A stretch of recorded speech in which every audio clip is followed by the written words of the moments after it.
Assalamualaikum warahmatullahi wabarakatuh. Alhamdulillahi rabbil alamin. Wassalatu wassalamu ala asyrafil anbiya'i wal mursalin Nabiyyina Muhammadin wa ala alihi wa ashabihi ajma'in. Amma ba'd. Kaum muslimin dan muslimat rahimakumullah, marilah kita senantiasa bersyukur atas rahmat Allah, atas anugerah Allah yang telah dianugerahkan Allah kepada kita, sehingga kita selalu dalam keadaan sehat, dalam keadaan sempat untuk melaksanakan kebenaran, dan selalu menjaga diri agar kita selalu berada di jalan Allah, jalan yang akan memberikan kebahagiaan dalam kehidupan kita di dunia dan di akhirat. Salawat dan salam marilah kita unjukkan kepada junjungan kita Nabi Muhammad sallallahu alaihi wasallam, dan semoga umat yang selalu ittiba kepada beliau selalu mendapatkan rahmat dan barakah dari Allah Subhanahu wa ta'ala. Di akhir bulan Ramadan ini ada satu ibadah yang harus kita jalankan, yaitu ibadah harta. Puasa adalah ibadah fisik, haji adalah ibadah fisik dan harta, maka zakat adalah ibadah harta. Zakat merupakan perintah dari Allah. Dalam surah At-Taubah ayat 106 Allah berfirman, khudh min amwalihim shadaqatan tutahhiruhum wa tuzakkihim biha. Ambillah harta-harta mereka, zakatnya, untuk mensucikan dan membersihkan mereka. Dengan melaksanakan zakat berarti kita telah mensucikan harta kita dan juga telah membersihkan hati kita dari perilaku-perilaku kecintaan kepada harta maupun perilaku yang menjadikan harta menjadi sesuatu yang menghalangi kita dari perilaku-perilaku yang baik karena kecintaan kita kepada harta. Ibadah harta dibagi dalam dua macam, yaitu ibadah harta zakatul mal, yaitu zakat harta. Yang sebetulnya zakat harta itu tidak ada hubungannya dengan bulan Ramadan, karena zakat harta itu ada yang namanya haul dan ada yang namanya nisab. Haul berarti tentang harta tersebut dalam kepemilikan maupun penggunaannya. Misalnya kita sebagai pedagang mulai berdagang pada bulan Januari, maka pada setahun kemudian di bulan Januari kita perhitungkan apabila zakat perdagangan itu atau harta yang kita perdagangkan itu sudah senisab, yaitu 85 gram, maka kemudian kita keluarkan zakatnya 2,5%. Jadi dari bulan Januari ke bulan Januari. Kemudian juga ketika ada zakat panen, Ketika seorang petani panen dan panennya itu sampai 5 wasak, 7,5 kuintal, dari jumlah panenan itu maka di kala panen itulah zakatnya dikeluarkan 5% apabila dalam penanamannya, pengairannya, dan seluk-beluk dalam masalah pertanian itu membutuhkan biaya, maka zakatnya 5%. Namun apabila dalam masalah menanam sampai panen itu tidak memerlukan biaya, maka zakatnya 10%. Jadi masa zakatnya adalah masa panen, tidak ada hubungannya dengan bulan Ramadan. Kaum muslimin yang berbahagia rahimakumullah, hanya biasanya untuk melaksanakan zakatul mal itu dilaksanakan di bulan Ramadan perhitungannya. Untuk itu, karena zakatul mal merupakan suatu yang wajib, yang di dalam Al-Quran ayat-ayat mengenai kewajiban sholat pasti dikaitkan dengan kewajiban zakat, sehingga kedudukan zakat disejajarkan dengan kewajiban sholat. Dalam sejarah pelaksanaan pemungutan zakat, maka pernah di zaman Khalifah Abu Bakar memerangi orang-orang yang tidak mau membayar zakat. Mereka sholat tapi tidak mau membayar zakat. Untuk itu kaum muslimin yang berbahagia, marilah kita perhitungkan harta kita.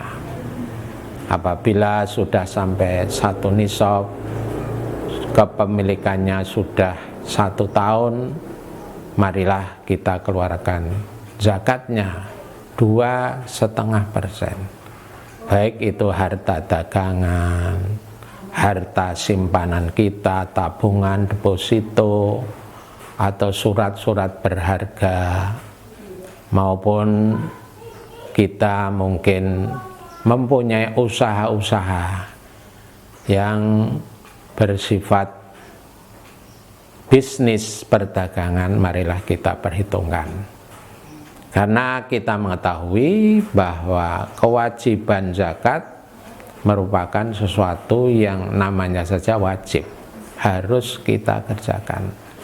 Siapa yang tidak mengerjakan berarti telah melanggar aturan-aturan Allah. Untuk itu marilah kita perhitungkan harta kita dengan sebaik-baiknya. Di dalam ayat tadi surah At-Taubah, dengan melaksanakan zakat maka kita akan mendapatkan kesucian dan mendapatkan sesuatu yang terbaik dari harta kita. Di negara kita Republik Indonesia memang sudah ada undang-undang pengelolaan zakat.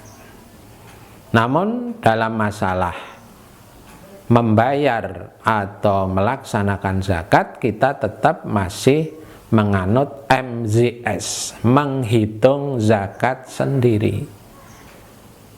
Jadi harta kita perhitungkan. Tidak ada kewajiban ya secara hukum positif di Indonesia seorang muzaki atau seorang yang zakat harus berzakat. Tidak ada kewajiban itu. Yang mewajibkan adalah Allah dan Rasulullah, dan itu kita laksanakan sesuai dengan ketaatan kita kepada Allah dan Rasulullah. Kita harus jujur mengenai harta kita. Apabila memang sudah memenuhi haul dan nisabnya, marilah kita keluarkan zakatnya. Apalagi di saat sekarang ini, di mana akibat dari pandemi COVID-19 ini banyak saudara kita, masyarakat kita yang memerlukan bantuan dari kita. Harta zakat kita merupakan sesuatu yang sangat diperlukan untuk bantuan kepada masyarakat. Zakat mal oleh Allah memang sudah diatur peruntukannya. Siapa yang mendapatkan harta zakat mal itu? Di dalam Al-Quran sudah disebutkan bahwa zakat mal itu dibagikan kepada 8 asnaf.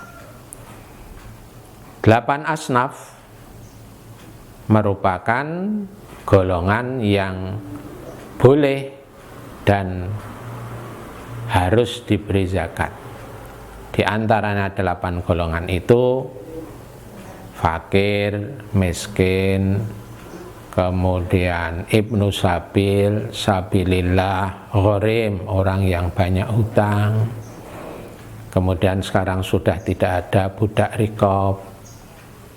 Juga golongan mu'alaf, artinya golongan yang apabila kita beri zakat, dia akan sangat senang kepada Islam dan akan mendalami Islam dengan sebaik-baiknya, dan juga diperbolehkan dibagikan pada amil, yaitu panitia zakat yang betul-betul mengurusi zakat itu dari A sampai Z, tidak hanya mengumpulkan tapi juga mencari, mengadministrasikan, mengelola dengan sebaik-baiknya, sehingga dirinya memang waktunya dipergunakan untuk kepentingan masalah zakat, baik dalam mendistribusikannya maupun dalam pengumpulannya. Itu amil, itu boleh diberi zakat.